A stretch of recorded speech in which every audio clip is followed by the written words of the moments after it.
આજે તારીખ 3/8/2026ના રોજ દમણ દીવના માજી સાંસદ લાલુભાઈ પટેલ દ્વારા આજે એમના ગામ માંગેલવાડ વિસ્તારમાં જઈ 100 ખુરશીઓનું વિતરણ કરવામાં આવ્યું હતું।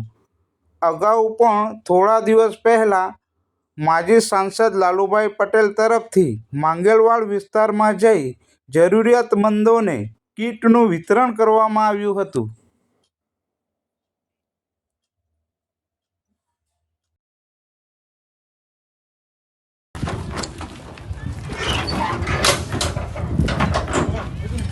મારો વજન ખબર છે? ઓય જાના હે